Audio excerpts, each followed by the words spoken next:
नमस्कार, दिल्ली डायलॉग में एक बार फिर से आप सभी का स्वागत है। आपके साथ मैं हूं करुणा शंकर शर्मा और आज हम पहुंच गए हरिनगर, जो कि वेस्ट दिल्ली लोकसभा सीट के अंतर्गत आता है। बड़ी खास बात है, आज जब हम प्रोग्राम ये कर रहे हैं, अब पूरी तरह से दिल्ली की जो लड़ाई है, चुनावी दंगल, वो स्टार्ट हो गया है। बाकी 3 सीटों पर भी कांग्रेस की तरफ से जो उम्मीदवार पर पशुपेश था वो क्लियर हो गया। उदित राज, कन्हैया कुमार, जेपी अग्रवाल, ये वो नाम है जो कि कांग्रेस की तरफ से सामने आ गया। हालांकि सीट की बात करें वेस्ट दिल्ली, यहां पर महाबल मिश्रा वर्सेस कमलजीत सहरावत, यह मुकाबला बीजेपी और आम आदमी पार्टी के बीच में। मुकाबला कैसे देखा जा रहा है? अरविंद केजरीवाल से मुलाकात करने के लिए भगवंत मान पहुंचे हुए हैं तिहाड़ जेल के अंदर। बहुत सारे मुद्दे सभी पर बात करूंगा, लेकिन सबसे पहले इस बार के मुकाबले से हम शुरुआत करते हैं। इस बार मुकाबला कैसा है? इस बार मुकाबला बड़ा टफ रहेगा बीजेपी के लिए, क्योंकि जो भ्रष्टाचार की वो बात करते थे, भ्रष्टाचार पे चुनाव लड़ने की बात करते थे, तो भ्रष्टाचारी लेकर चुनाव लड़ रहे हैं। जिनको भ्रष्टाचारी कहते थे उन्हीं को लेकर आज वो चुनाव लड़ने जा रहे हैं। तो भ्रष्टाचार किसकी बात आप कर रहे हैं? भ्रष्टाचारी की डेफिनेशन क्या है ये बताएं पहले। चाहे वो नवीन जिंदल है, चाहे हेमंत बिस्वा है, चाहे वो हमारे आप देख रही है जो उन्होंने अजीत पवार हैं, सभी तो भ्रष्टाचारी। 25 भ्रष्टाचारियों को टिकट उन्होंने दिया है। क्या ये बातें, ये मुद्दे क्या दिल्ली की जनता के बीच में भी हैं क्या? बिल्कुल दिल्ली की जनता के बीच में मुद्दे हैं। दिल्ली में उन्होंने अपनी टिकटें बदली, तो किस लिए बदली? उनके सांसदों ने काम नहीं किया था, उन्हें भी पता है, इसलिए उनको टिकटें बदलनी पड़गी। अगर मोदी लहर होती तो वो अपने सांसदों की टिकट क्यों बदलते? इससे पता चलता है कि मोदी लहर खत्म हो चुकी है, क्योंकि विकास पे और इस पे बेरोजगारी पे और महंगाई पे तो कोई चर्चा करना ही नहीं चाहता। अरविंद केजरीवाल की गिरफ्तारी पर क्या बोलेंगे? भगवंत मान अभी इस वक्त मुलाकात करने के पहुंचे भी हुए तिहाड़ जेल। ये गलत किया है, चुने हुए मुख्यमंत्री को अंदर कर दिया। आज तक कभी सुना आपने ऐसा? कोई उसके पास कुछ मिला? एक पैसा नहीं। बीजेपी आरोप लगा रही भाई आबकारी में घोटाला हुआ, आबकारी नीति में, और उसके बाद उनकी गिरफ्तारी हुई। ईडी अपनी कार्रवाई कर रही है। बीजेपी जो मर्जी लगाती है ना, उसके तो घर की खेती है ईडी, जिसको चाहे अंदर कर दे। कार्रवाई तो सेंट्रल एजेंसी ईडी ने की है ना। समय की बात नहीं है, वो किसके थ्रू काम कर रही है? बीजेपी के थ्रू। जो बीजेपी कह रही है वो कर रही है। अगर आज केजरीवाल बीजेपी ज्वाइन कर ले, इससे बड़ा ईमानदार धरती में बंदा नहीं होगा कोई। उसके बीजेपी ज्वाइन करने की देरी है। केजरीवाल जैसा ईमानदार कोई होगा नहीं धरती के अंदर। ये क्या मैसेज जा रहा है गिरफ्तारी के बाद और इस वक्त जो पूरा परिदृश्य बना है, क्या जा रहा है? मैसेज यही जा रहा है कि बीजेपी सोच रही है कि केजरीवाल को अंदर करने के बाद हमें पॉजिटिविटी मिलेगी, पर इसका जनता के अंदर गलत मैसेज जा रहा है। और इसका गलत मैसेज ये जा रहा है कि आप नेगेटिव जा रहा है, बिल्कुल नेगेटिव जा रहा है। लोगों को मन में नेगेटिव जा रहा है, बिल्कुल नेगेटिव जा रहा है। लोगों के मन में गलत हुई है, बिल्कुल गलत हुई है, और वो गलत टाइम पे हुई है। ठीक है, कानून अपना काम करेगा। उन्होंने जो घोटालेबाजी किया उसकी पूछताछ होगी, वो अलग विषय है। पर चुनाव के टाइम ये गिरफ्तारी करना, लोगों के मन में भ्रम डालना, ये बहुत बड़ा बीजेपी के लिए गलती होगा। ठीक है, आप क्या बोलना चाहेंगे? किस बारे में पूछा? इसी बारे में भाई, जो गिरफ्तारी हुई है, ईडी की तरफ से बोला जा रहा है हमारे पास एविडेंस है। दिल्ली हाई कोर्ट की तरफ से राहत नहीं मिली, आज सुप्रीम कोर्ट में सुनवाई होने वाली है। पीछे एविडेंस की बात करते हैं। अगर आप संजय सिंह की बात करते हैं तो उनको किस भी आप पे की बेल दी गई है, कोई एविडेंस नहीं मिला। 6 महीने या 5 महीने 4 महीने रखने के बाद के अंदर आपको किसी प्रकार का कोई प्रूफ नहीं मिला। जब ऑलरेडी अगर ये बताया गया, ये तो कानून बन गया ना पीएमएलए का। ये कानून ऐसा है कि इसके अंदर कोई आपकी सुनवाई नहीं है। लेकिन पिछले दफा दिल्ली हाईकोर्ट में ये बात रखी गई, 9 समन जारी किए गए, अरविंद केजरीवाल सामने नहीं आए। ये कहा गया पर्याप्त एविडेंस है, जिसके बाद गिरफ्तारी हुई है। अरविंद केजरीवाल अपनी बेल नहीं मांग रहा, पहली बात। अगर बेल मांगी होती, अरेस्ट को चैलेंज किया गया, गिरफ्तारी को चैलेंज किया। गिरफ्तारी हाँ की इलीगल की है। उनका कहने का मतलब यही है। वो आप भी समझते हैं, ये जरूरी नहीं कि ये बातें सारी बताने की जरूरी है। वो जिस हिसाब से बताइए ना, आम जनता सोच क्या रही है, आप बताइए ना। वो यही इसीलिए उन्होंने ये प्ली डाली है कि अगर ये मेरे को अगर यहाँ से राहत मिलेगी तो जितने भी बंद हैं वो सभी को राहत मिलेगी। हाई कोर्ट तक बीजेपी ने अपने अंडर कर रखा है सब कुछ, तो हाई कोर्ट तक ऐसा कुछ भी नहीं होगा, क्योंकि ईडी जब आप बात करते हैं, बहुत बड़ी बात, बहुत बड़ा आरोप लगा रहे हैं, बात कर रहा हूँ, बहुत बड़ा आरोप लगा, मैं आरोप लगा रहा हूँ बीजेपी के ऊपर। बीजेपी के ऊपर आज महंगाई के ऊपर बात क्यों नहीं करती? आज बेरोजगारी पर बात क्यों नहीं करती? सिर्फ आप बीजेपी के लोग सिर्फ हिंदू मुस्लिम 370 और राम मंदिर को छोड़ दें, उनके पास कोई मुद्दा है ही नहीं। ये मैं चैलेंज करता हूँ, ये 4 चीजें वो एक तरफ रख दे। संकल्प पत्र देखा आपने? संकल्प पत्र देखा बीजेपी का मैनिफेस्टो? सब बकवास। उसके अंदर महंगाई की बात कहाँ है? उसके अंदर बेरोजगारी की बात कहाँ है? उसके अंदर करोड़ों रुपए का जो इलेक्ट्रॉनिक बोर्ड है उसकी बात कहाँ है? रोजगार की बात कही तो गई है युवाओं के लिए, क्या किया? आज जो उनका जो उनका CIDSE गवर्नमेंट का एक एक करके देखो, जो गवर्नमेंट का एक संस्था है जो सर्वे करती है, वो कह रही है बेरोजगार सबसे बड़ा मुद्दा है। ये आम पब्लिक ये कह रही है, ना आम पब्लिक कह रही है, ना टीवी सर्वे कह रहा है। ये बीजेपी की जो अपनी ग्रांट लेती है CIDSE, उसका ये कहना है कि बेरोजगारी आज हिंदुस्तान में सबसे बड़ा मुद्दा है, महंगाई सबसे बड़ा मुद्दा है, नारी शक्ति है ये बीजेपी। क्या आप कुछ बोल रहे थे, क्या है आपके लिए सबसे बड़ा मुद्दा? चाह रहा हूँ कि पिछले 10 वर्षों में मोदी सरकार ने क्या किया? सिर्फ हिंदू मुसलमान, इसके अलावा कुछ नहीं किया। लेकिन बीजेपी विपक्ष पर आरोप लगा रही है, बोल रहा है रोजगार देने की बात थी, कहाँ है रोजगार? बल्कि आज की स्थिति यह है कि पिछले 50 वर्ष के इतिहास में बेरोजगारी दर सबसे ज्यादा 13%, हिंदुस्तान में कभी भी 6%, 7%। ये मुद्दा है इस बार आप लोगों की भी? ये मुद्दा है। पंजाब में आम आदमी पार्टी की सरकार बनी है, तभी से मोदी जी हिले हुए हैं। केजरीवाल से डर लगता है उनको, इसलिए किसको डर लग रहा है? केजरीवाल जी से मोदी जी को डर लगता है। जब से पंजाब में आम आदमी पार्टी की सरकार बनी है, तभी से डरे हुए हैं वो।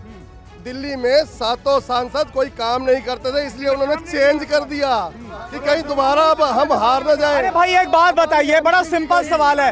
एक मेरा सवाल 2014-2019 की बात करें, सातों की सातों सीटें क्लीन स्वीप बीजेपी के पास गए, तो फिर काहे का डर? क्यों आपको लग रहा डर लग रहा? अब की बार MCD आम आदमी पार्टी की बन गई दिल्ली में, विधायक आम आदमी पार्टी के हैं, इनको डर है कहीं सांसद भी हमारे आम आदमी पार्टी के ना बन जाएं। इलेक्शन के दौरान ऐसा घिनौना काम करने का, जब रावण का अंत आया था उसे सीता का हरण किया था, इन्होंने तो राम का ही हरण किया। चलिए आप अपनी बातों को थोड़ा संयमित होकर रखिए, आप क्या बोल रहे हैं? मैं ये कह रहा हूँ, अगर आपके 400 पार का नारा आप दे रहे हैं तो आपको किसी का डर है? आप दिल्ली के 7 MP चेंज कर रहे हैं, हरियाणा का मुख्यमंत्री, क्योंकि आपको एंटी वहाँ पर 10 में से 6 कैंडिडेट वो कांग्रेस को, ईडी का, अपने लोगों में विश्वास नहीं है। अगर आप 400 पार का नारा लगा रहे हैं तो आपको किस चीज का डर है? 2 मिनट बात करने दिए। जब तक आप 400 का नारा लगा रहे हो तो आप किसी का डर है? आप पूरे के पूरे MP चेंज कर रहे हैं दिल्ली के अंदर, हरियाणा के अंदर चीफ मिनिस्टर चेंज कर रहे हैं, आप सारे के सारे चेंज कर रहे हैं। क्यों कर रहे हैं? क्योंकि आपके अंदर कहीं का डर है ना। आप हरियाणा में 10 में से 6 सीटें कांग्रेसी को, जो आप कहते हैं भ्रष्टाचार है, आप भ्रष्टाचार में आके एक वॉशिंग मशीन बीजेपी। ये मुद्दे दिल्ली की जनता बिल्कुल। कितनी यूनिवर्सिटी बनी, कितने स्कूल बने, उसका कोई आंकड़ा है? कितने यूथ रोजगार नहीं है बच्चों के पास, उनका क्या है? वो विदेश जा रहे हैं आज पढ़ने के लिए। यूनिवर्सिटी वगैरह कितनी बनाई गई? बीजेपी सरकार कह रही है कि हम काम कर रहे हैं, लेकिन कहाँ बन रही है सर? अच्छा, आप एक युवा है, आप कैसे देख रहे हैं इस बार चुनाव को? सर हमने यहाँ पे ग्रेजुएशन कर ली, मास्टर्स कर ली, लेकिन जॉब ही नहीं है। क्या करेंगे उन डिग्रियों का? हमें ये बोला जाता है, रोजगार आपके लिए मुद्दा बना हुआ है? बिल्कुल है। हम लोगों को ये बोला जाता है कि पकौड़े बेचो, सड़कों पे जाके चाय बेचो। भाई चाय वाला एक PM बन गया, हम सारे PM नहीं बन सकते। हम लोगों को नौकरियां चाहिए, हम लोगों को रोजगार चाहिए। हम लोग नहीं बैठ सकते। हम पढ़ते हैं, हाँ जी, पढ़ाई के बाद जॉब नहीं मिलती, नहीं मिल रही, सब बाहर जा रहे हैं, फॉरेन जा रहे हैं बेचारे। हम अच्छा यहाँ पर पीछे आना चाहूंगा। आप बताइए, आप लगातार कुछ बोलने की कोशिश कर रहे हैं, इस बार का मुकाबला कैसा है? जो सब कुछ हो रहा है, अरविंद केजरीवाल जेल के अंदर है, विपक्ष निशाना साध लोगों की आंखों पे चश्मा लगा हुआ है। जब ये चश्मा उतरेगा अनभक्ति का, तब मोदी जी को पता लगेगा क्या सही है क्या गलत है, और हम ये जवाब वोट से देंगे। इस बार ये जेल का जवाब वोट से देंगे। बोल रहे वन साइडेड क्या मुकाबला बोल रहे हैं? 5 की 5 सीटें, 4 की 4 सीटें आप जीतेगी, तीनों की तीनों सीटें कांग्रेस जीतेगी। ऐसा लग रहा है आपको? क्या आपको भी लग रहा है कि वन साइडेड मुकाबला इस बार?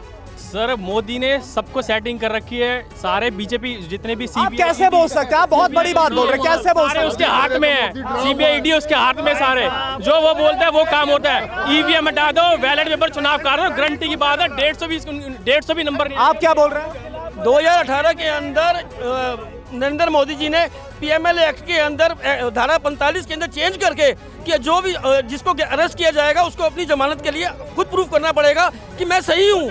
उसने जबकि उसने ये किया है कि सभी को अंदर कर दिया है। हमको क्यों नहीं किया? और देखो अभी तक ये पता नहीं चला है कि शराब घोटाला कितने का है, कितने अमाउंट का है, किसको किसका पैसा। जो आप बात बोल रहे हैं मैं उसी में एक सवाल जोड़ रहा हूँ कि अगर मैं सही हूँ तो जो नेता इस वक्त जेल के अंदर वो प्रूफ क्यों नहीं कर पा रहे कि वो सही है या गलत है? इस टाइम पे सबसे बड़ी बात तो ये है ना कि जो अगर मोदी जी को इलेक्शन लड़ना था ना, कुछ नहीं करना, सिर्फ 543 MP के ऊपर ईडी भेज दो, इलेक्शन जीत जाओ। आप क्या बोल रहे हैं?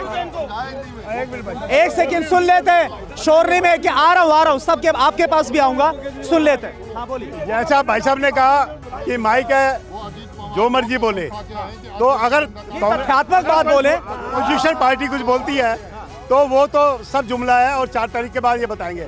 मोदी जी अगर 400 पार बोलते हैं तो वो ठीक है। दूसरी बात, आप ये अभी उनसे भाई साहब से पूछ रहे थे कि ये विपक्ष इंडिया अलायंस क्यों नहीं कुछ आंकड़े बता रहा? अगर मोदी जी 400 पार बोल रहे हैं तो विपक्ष क्यों नहीं कोई आंकड़े बता? जा रहा हूँ अभी, जैसे अभी बताया गया, अगर कोई बंगाल से इसी प्रकार का केस अगर मोदी जी भी डाल दे या किसी दूसरी पार्टी पे डाल दे, अगर कोई जहाँ पर कर्नाटका वाला भी अगर मोदी जी भी इसी भी एक्ट में डाल दे तो इसका मतलब बंद तो वो भी होने चाहिए ना, लेकिन नहीं होते। अभी जैसे CBI से या किसी भी से, अभी स्टेट बैंक से, एक मिनट मैं आ रहा हूँ आपके पास आ रहा हूँ, इनकी बात मैं ये कहता हूँ कि अभी SBI से जब एक वो पूछा गया इलेक्टोरल बॉन्ड की बात, इलेक्टोरल बॉन्ड के ब्याह पर नहीं, जो उनको वकील को सिर्फ सालवे को कितना पैसा दिया गया, तो ये रिपोर्ट देने से मना कर दिया। तो मतलब इतनी पावर, मतलब ऊपर से प्रेशर है ना कि नहीं दे सकते। तो आज तक जब सारी RTI लगाने के बाद जवाब दिया जाता है तो किसी प्रकार का कोई जवाब नहीं देते। क्या कारण है? पीछे से प्रेशर है तभी तो नहीं दे पाते। आप क्या बोल रहे हैं? आप क्या बोलना चाहते हैं? मैं यही कहना चाहता हूँ कि जो पहला मुद्दा ये कि जो जेल में डाला गया है उसका बहुत बड़ा विरोध हो रहा है, पूरी दिल्ली में, पूरे भारत में हो रहा है। ये आप बड़ी अहम बात बोल रहे हैं। क्या दिल्ली में ये माहौल बन रहा है? क्योंकि आम आदमी पार्टी बोल रही है कि भाई जेल का जवाब वोट से देंगे। सिंपैथी वाला जो फैक्टर है वो दिल्ली के अंदर पैदा हो रहा है जनता के बीच। क्या हो रहा है? रियलिटी ऐसी है आप लोगों की? बिल्कुल सत्य है, बिल्कुल। ये वोट के जेल का जवाब वोट से देंगे और पूरी दिल्ली में ये लहर है, पंजाब में लहर है, अब हरियाणा भी हमारा आने वाला है। हमने इसीलिए इनको बोला था कि ये काम मत करो, इन्होंने जेल में डाल के अपनी कब्र खोद ली है। आप क्या सर, सबसे शर्मनाक चीज ये है, हम लोग ये कहते हैं कि दवाई जो इंसान को मिले, जब वो पैसे खर्च रहा है, एक तो दवाइयों का रेट जो 4 गुना से ऊपर हो गए, जो दवाई 100 की आती थी वो 400 की आ रही है। उसके बाद सुनिए 945 करोड़ रुपया ड्रग्स, एक एक करके सुन लेते हैं। ड्रग्स फार्मेसीज ने पॉलिटिकल पार्टियों को दिया, जिसमें सबसे ज्यादा चंदा मोदी को मिला। रेमडेसिविर दवाई जिसको लगने से लोग मर गए यूपी के 3 हॉस्पिटल में, वो बीजेपी की वहाँ गुजरात में बन रही है। FDCA ने क्या बोला? उसने बोला जी हम दिल्ली के अंदर ये सब मुद्दे बन रहे हैं साहब। ठीक है, महिलाओं के पास जा रहा हूँ, महिलाओं के पास उनका वो बहुत देर से इंतजार कर आ रहा हूँ। थोड़ा महिलाओं से बात, मैं आ रहा हूँ आपके पास, माइक आपके सामने होगा, बात करना। महिलाएं क्या सोच रही है इस बार? कैसा आपका मुकाबला नजर आ रहा है दिल्ली में? दिल्ली में बीजेपी जो भी कर रही है गलत कर रही है। ठीक है, उन्होंने केजरीवाल जी को जो अंदर डाला है सबसे गलत काम किया है, क्योंकि वो इलेक्शन के टाइम पे डाल के तो उन्होंने सबसे गलत काम, जबकि उनको पता है कि यहाँ पे आप लोगों को लग रहा है कि टाइमिंग गलत है, गलत हुआ है? बिल्कुल टाइमिंग ही गलत किया उन्होंने। मतलब ईडी तो कब से उनसे पूछताछ के लिए बुला रही थी, अब इसी टाइम में जब इलेक्शन की डेट सिलेक्ट हुई है तभी ऐसा क्यों किया उन्होंने? आप बताइए।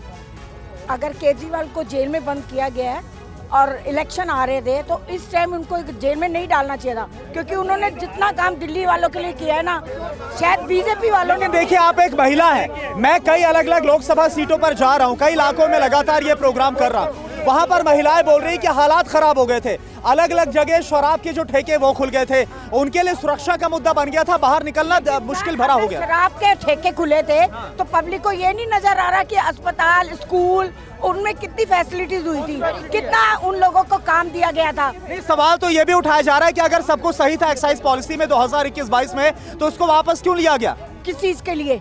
जब उस पर सवाल उठे तो उसके बाद उसको वापस क्यों लिया गया? आबकारी नीति को, नई आबकारी नीति को। कोई कार्यनीति को लिया नहीं गया था, वो बीजेपी वालों का इस टाइम उन लोगों को, केजरीवाल को हराने का था, कि जिससे कि वो हारे और उनका जो मुद्दा है, आपको क्या लग रहा है? बहुत गलत किया अरविंद केजरीवाल जी को पकड़ के बहुत गलत किया है और ये इनको ही भारी पड़ जाएगा अब ये मोदी जी को भारी पड़ेगा अब ये सारी की सारी सीटें अरविंद केजरीवाल जी को। क्या आपको भी लगता है टाइमिंग गलत है? अरविंद केजरीवाल की गिरफ्तारी टाइमिंग गलत है? असलियत ये है इस देश का संविधान खतरे में है। ये 400 पार इसलिए बोल रहे हैं क्योंकि ये 400 का आंकड़ा अगर नहीं इन्होंने कोशिश की तो ये संविधान नहीं बदल सकते। इनकी मेन लड़ाई संविधान बदलने की है और मैं बताऊं 180 से ऊपर नहीं जा रहे, 180 से ऊपर नहीं जा रहे। अगर इनके कैंडिडेट सही होते ये बदलते नहीं। कैंडिडेटों को सुनाओ, यहाँ का जो कैंडिडेट थे इनको भगा दिया गया क्योंकि काम नहीं किया, काम नहीं, जुमलेबाज। क्या बोलना चाह रहे? बहुत देर से हेलो, एक मिनट सुन लेते हैं। जो कह रहा है 400 पार, 5-5 हजार की मेरे से शर्त लगा लो। जो 400 कह रहा है मैं 300 कहता हूँ। कोई है तो 300 की लगा दो। कोई है बंदा लगाने वाला है? कोई सैनिक स्कूल एक मिनट, सैनिक आर्मी स्कूल दिल्ली के प्राइवेट कर रहे थे। ये कांग्रेस पार्टी के मल्लिकार्जुन खड़गे जी थे जिन्होंने अपोज किया राज्यसभा में, तब उन्होंने वापस लिया। किस कारण कर रहे थे आर्मी स्कूल? जल्दी बोलिए। आराम से देखो, महंगाई के बारे में मैं कांग्रेस के नाम बीजेपी किसी का नाम नहीं लूंगा। पहले 400-450 का सिलेंडर था, मोदी के बैठते 1000 रुपए का हो गया। यहाँ की जॉब यूपी में दी जा रही। एक भी सुना, प्याज महंगी थी, पीछे पहले घर में हाथ। चलिए ठीक है, इसी के साथ वक्त यहाँ पर पूरा हो गया है। हमें यहाँ पर एक ब्रेक लेना होगा, ब्रेक का वक्त है। कल एक और लोकसभा सीट का हम रुख करेंगे। नमस्कार।